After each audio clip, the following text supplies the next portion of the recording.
Hello, my fellow Chibits. Today I'm here to bring you the weekly manga chapter review of Tokyo Ghoul Chapter 36. I really don't think this chapter is going to be that long today because, there's a lot of content, but not that much compared to normal.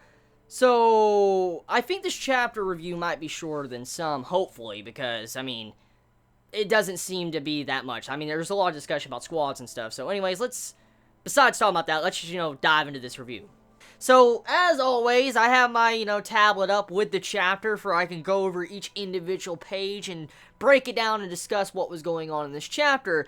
Now, I'm going to say, this chapter had a little bit of foreshadowing for the future when it comes to Sasuke's situation, which I will get into when I get to the panel. I don't want to spoil the surprise, but there's something that some might overlook. It doesn't seem like it's much, but it's very important. It's a very, very important panel. Probably one of the most important panels in the chapter to me, as the reader of Tokyo Ghoul.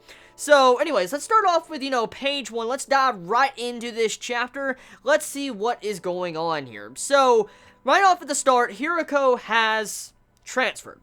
And now, I want to mention a couple things. A couple of Chibits, for the past couple weeks, have been talking about Hirako. I saw just last week, I think it was just last week or 2 weeks ago, I know Achievement mentioned in the comments saying that something must be going on with Hirako, because every time he's supposed to be for a party, or he's supposed to be here, he's not showing up, or he's late, or something like that, and I saw a couple Achievements saying something really bad must have happened to Hirako. Come to find out with this chapter, chapter 36 of Tokyo Ghoul Hirako has been transferred to Arima's squad, to where he will be helping out Arima, and kind of become his right-hand man, because he's the only one that can keep up with Arima and be able to get the job done. So that's kind of showing the power level of Hirako, but there's something I do want to mention, something, real quick, something I want to talk about that dawned on me soon as I was reading this chapter and thinking about Hirako being, one of the only people to be able to keep up with Arima. That was said specifically in this chapter. You can look for yourself, unless the translations are off, unless, translation errors. But from what people were saying was that he is the only person who can keep up. And if this is true, 100% true, you gotta think about something real quick. Think about something that I think majority of us have probably forgotten already that we need to really remember. Around chapter, I think, 26, 27, 25? It's somewhere in there. The one of those chapters of Tokyo Ghoul there was a part where, Uta versus Hirako, they were kind of going at it. They were. And from the way the fight looked, we see why Uta was called, the Faceless Man, or the Thousand Mask. I forget the exact name. No Face, that's it. No Face. His name was No Face. Just dawned on me. Had a dirt right there. We come to find out why Uta had, the ghoul nickname No Face, and we got to see how he disguised himself as, with an Arima mask. And Hirako was going up against Arima. In that little fight we saw briefly, Uta wasn't even trying. He was just straight up fucking around. He was. He stabbed knives into Hirako's arm, and Hirako didn't even realize it until Uta already pointed it out, and then started jamming his fist on his fucking arm and stuff, his hand and fist. So, it shows you Uta's really strong. Now, there could be many arguments to this, but maybe it's because Uta was getting under his opponent's skin. He was messing with Hirako's weak spot, Arima. He was getting underneath his skin and just, doing some psychological warfare. That could be the reason why Uta was doing so well, why he was just fucking around and not really even trying. And then there's another assumption that Uta is very overpowered as a ghoul. We know he must be strong. He's part of Clown, but to see that and start thinking about it, because, the chapter made me once again realize Hirako is, one of the only people that can keep up with Arima. And if that's true, you think about it. Uta was fucking around with this person. So, you know where I'm going with this. Uta is pretty damn strong to be able to do something like that. Now, back on topic with the chapter. Let's talk about the squad. So, Hirako has transferred. A lot of people have been scouting for Hirako to transfer to Arima's squad. And since, Ui, I think the dude's name is Ui. Hopefully I'm saying it right. He had it to where since he left Arima's squad, right, he left S3 for S1. That's it. He left S3 for S1. And since, Arima's squad was kind of down a person, they needed someone to fill in, the slack. And that's where Hirako comes in. He went into Arima's squad to kind of help him out and build up the manpower. And with this little discussion, we come to find out, you know, how people are getting their own squad. Like, for instance, Ito's getting his own squad. You know, the dude that looks like a fucking fox. And everybody was calling him Mr. Fox or whatever, or Snake. He has his own squad now, which I'm quite excited to see, because that means he'll be having more of the spotlight in the future of the series, because he's a really cool character. He hasn't had much spotlight, but hopefully he gets a lot more since he now has his own personalized squad. Now, getting back on topic, you see something between Hirako and Arima on page 2. Now, I know this is page 3, but I'm not talking about the color page on page 2. On page 2, you see it to where Hirako and Arima are giving each other, like, these stares. They're staring at each other, and they're in this room together, just them, and you could see some animosity between them. Like, there's some form of tension, they're having some issues right there, just judging by the way they're looking at each other in the panel. You can really feel like they have some form of beef in the past. And this was kind of hinted at, because I went back personally to check on chapter 25, 26, or 27. Like, because I can't remember the exact chapter, because it was spread out through the entire chapters, the fight was. You had it to where Uto was fucking around with Hirako, and then he was talking about how, like, he must hate Arima. Uto was saying he must hate Arima, like, you know, how Hirako must hate Arima. And so, this brought up some form of foreshadowing and tension for this very moment. It might explain why Hirako has been absent and very distant, and why he's given Arima these looks in this chapter, because he has something against Arima. So, obvious foreshadowing is very obvious, and with the way that's going, you know, Hirako might betray Arima in some way. He might. He might betray him in some way. He might turn against him or do something while they're out investigating or something. I mean, something like that can happen, because it seems like, you know, Hirako does have something against Arima. So just wanted to point that out. That might be some form of foreshadowing, since, you know, Uto was talking about it with Hirako a while back. Now, also, you have it to where, you know, Ito, he's very nervous and upset, because he's having, like, you know, to move around different squads. He's a part of his own squad now, and, you know, everybody's changing into different places. You can tell he's upset about this, because he's just talking to Kaneki about wanting to, you know, I guess, see his thoughts on the entire matter. So that's kind of what was going on in the first part of the chapter, just, you know, setting up with the different squads in the aftermath after the auction raid, and see what's going on there. The next part that this, you know, chapter leads into is Sasaki trying to figure out what he can do a part of this investigation. For instance, what can his squad, the QS squad or the Quinky squad, do to help out the Rosewald investigation? Like, what can his squad do that the other squads can't? Because all his other squads, you know, that's working on this investigation are very fucking powerful. You have, like, you know, Ui working on it. You have, you know, the Chipper, which I'll get into in a moment.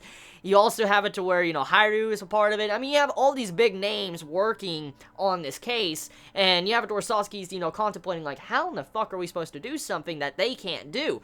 And this leads to what we think the plot is going to go into, which I will reveal that in a moment. Let's talk about this next page. So you see it to where Sasaki is in his room at home. He's by himself, he's sitting at a table, and there's a lot of things from this panel I can really pull out. As I've already covered, you know, Sasaki's trying to figure out what he can do with his squad. Let's talk about specifically about the panels. For one thing, he's in a very deep thought process right now. Sasaki's trying to figure out what he can do, and in the act of this, as he's thinking, you see it to where in a specific panel, on page, yeah, this is page 3, I think. On page 3, you see it to where Sasuke grabs his eyes like this, and he has glasses on. He has glasses on, he's grabbing his eyes like this, and right underneath that, this is, I'm going to quote it. I feel like my eyes got worse again. So think about this. He feels like his eyes got worse again. Sasuke's saying this. There's many ways to take this, okay? Think about what happened to Kaneki at the end of part 1 of Tokyo Ghoul. He got stabbed straight through the fucking head twice. In the eyeballs. Wait, I remember that. That is a horrific picture. I will never forget that panel the way it looks. And so, if you think about it, that might be a reason why, you know, Sasaki's having eye problems, because the stab wounds that Arima did to him in their fight, and there's some form of permanent damage. Because, I mean, if you think about it, Sasaki is still half human. There might be some form of permanent damage that happened to his eyes, and that is why he's having some form of eye trouble. Or it could be something else. It could be some form of tension headache. Like, I think some forms of headaches can cause it to where you can't see as well as you usually do, and it could be the cause of white-haired Kaneki. Think about it. White-haired Kaneki comes back, all of a sudden his eyesight is starting to weaken, where it's like he can't see as well. It must be because of the stress and overload of the second personality weighing on his mind. It could be like stress that's causing it. That is a good possibility we can also factor in, but it's one of those two. Now, I want to point out something very obvious, and I haven't talked about it, I think, since very early on in Tokyo Ghoul reviews. Like, I don't think I've talked about it since, like, the first 10 chapters. It's been that fucking long. It's been a really long time since I mentioned what I'm about to mention. I know Chibi's mentioned it every week, and I'm just going to discuss it now. Sasuke's hair is almost solid black. If we remember from the beginning of Tokyo Ghoul, Sasuke had white in his hair, a lot of white in his hair, and as the chapters went by, he had more and more white. Slowly, you could visually see how Sasuke had more white in his hair instead of black. And now, if you look at the recent chapter, especially in this one panel, you know, the page 4 or 3, you have it to where Sasuke, he has a lot of black hair. And this black hair can mean a lot of things. Like, it's obvious it's dye, it's hair dye, or something like that. But it can mean a lot of other things if you start to factor in the different possibilities. Ever since the auction raid, ever since the aftermath of the auction raid with, you know, the white-haired Kaneki little boy that Sasuke saw inside of his head, the hair of Sasuke has been very different. Because after seeing, you know, Kaneki, his hair is now, like, almost completely black, and it's kind of straightened out and very different from what we saw earlier parts in Tokyo Ghoul, and this made me think of a couple things when I was actually reading this chapter. For Sasuke's hair to be solid black now, like I said, it's obvious dye, it might be this. It might be Sasuke rejecting the idea of Kaneki inside of him, because he wants to make himself look different from that other personality, if you get my drift. See, the personality inside of Sasuke is Kaneki, or, you know, Kaneki is technically the real body, but you get my point. The personality inside of Sasuke is Kaneki, and the figure, the shape and form that he takes upon, has solid white hair. And what you can get out of that is that maybe Sasuke wants to change his appearance to be the complete opposite away from Kaneki, because he doesn't want Kaneki taking over, and that's why he has solid black hair, to kind of make himself feel different from his other personality. And this could be a way or shape or form of maybe not Sasuke willingly doing it, but maybe subconsciously trying to reject Kaneki in his personality inside of him. Think about what I'm getting at. So the black hair has a lot of meaning, and I have noticed it has changed, and the black hair is becoming a lot more obvious than even the white hair now. So now that I mentioned that, let's get into the next things we need to discuss. So, you have a section where Sasuke meets Uta. Sasuke goes to meet Uta, and we get to see, like, the prep work before Sasuke walks to his mask shop and talks to him. We kind of find out the reason why Sasuke goes there. It's obvious because, you know, the mask was sent to him around Christmas and New Year's. And we come to find out that's the reason why he's there. But there's another reason, too, if you start thinking about it. Kaneki, or Sasuke, comes up with a new idea of how he could benefit the Quinky squad. How he can make their squad better than these other elite squads I mentioned earlier. For instance, he starts talking about custom masks. That's one of the main topics that Sasuke mentions to Uta. He's like, do you make custom masks? That's what Sasuke asks. And Uta's like, yeah, we do. As soon as I saw that, I could be wrong. I could be wrong about my theory. I could be wrong.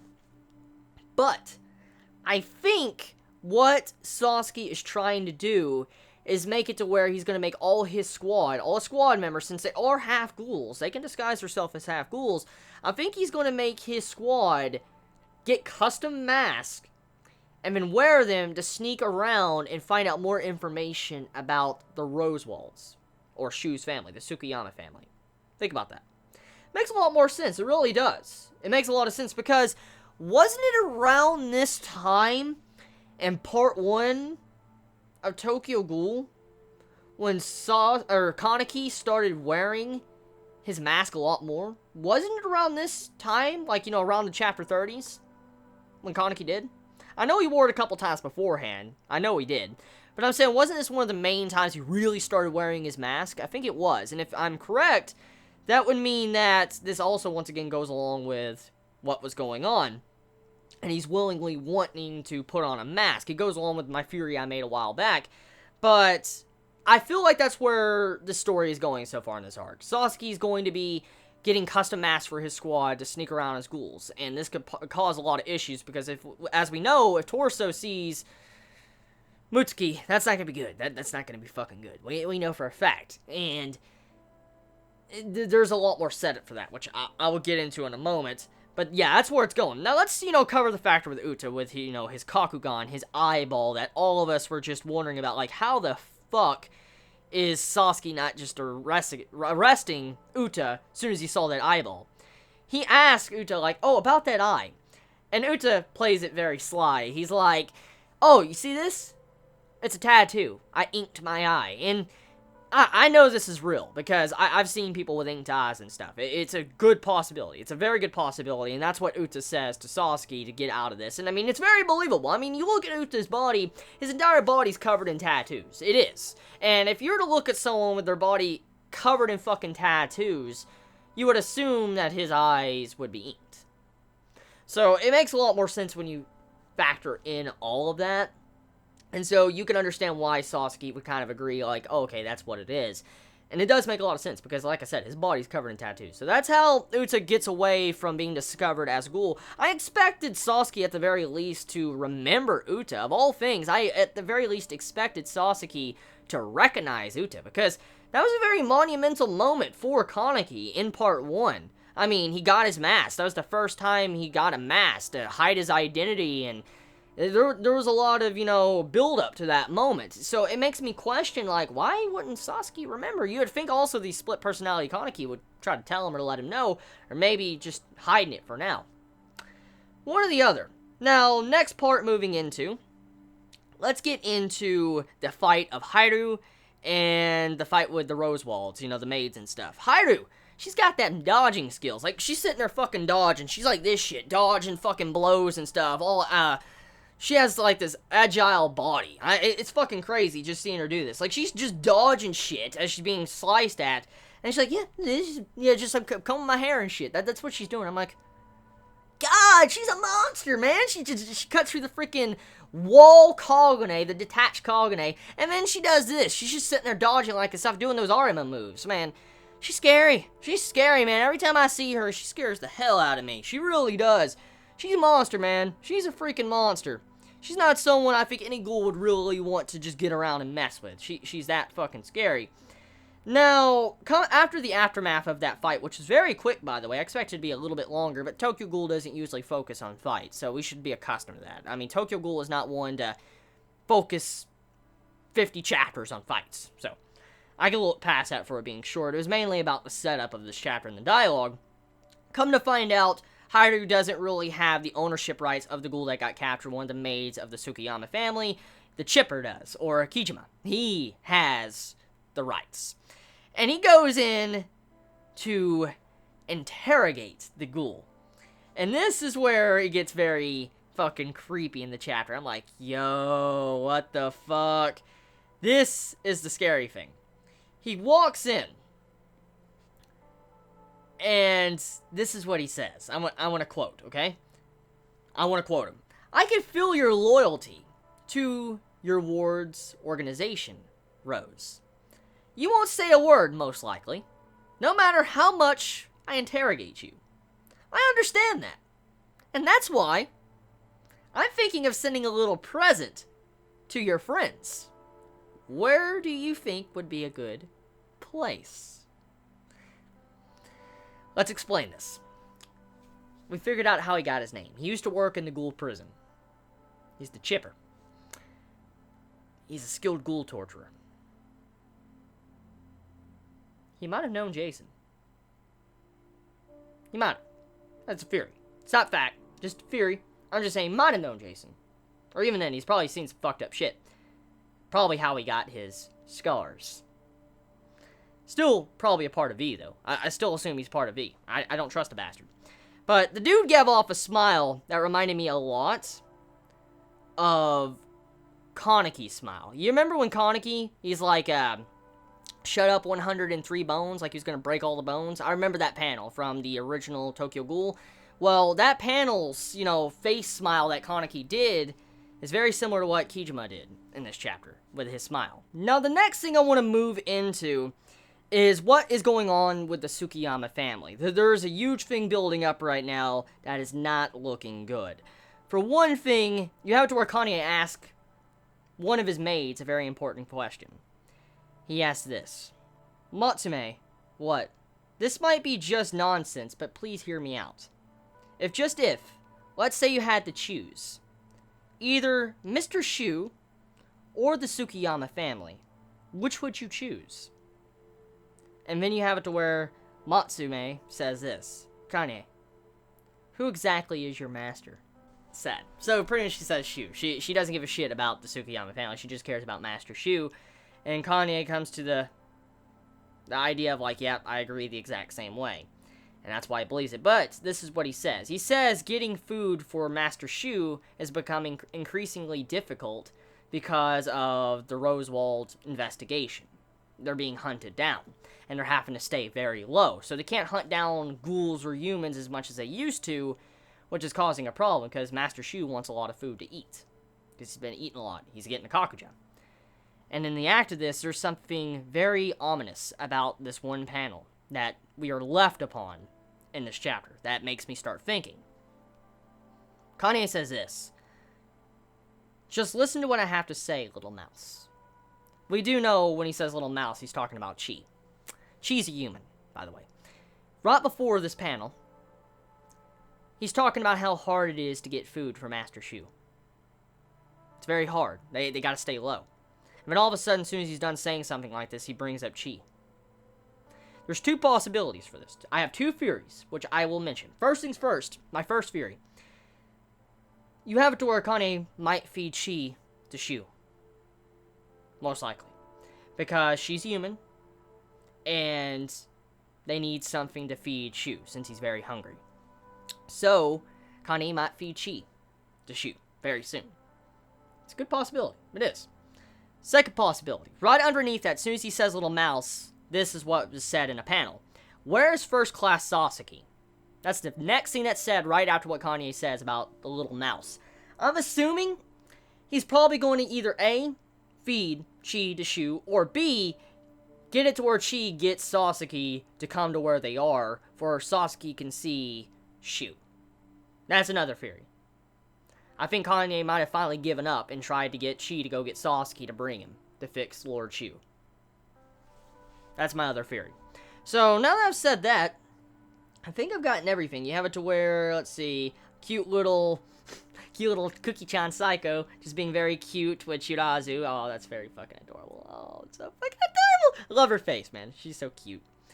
And we get a girl at the end that pops up that's working as like at a store, at a restaurant. And that's pretty much where the chapter ends. So, tell me your thoughts in the comments below. How did you feel about this chapter of Tokyo Ghoul Re, chapter 36? It was very fun. I love you all so much. You have a wonderful day or night wherever you live. Please be safe. Chibi out.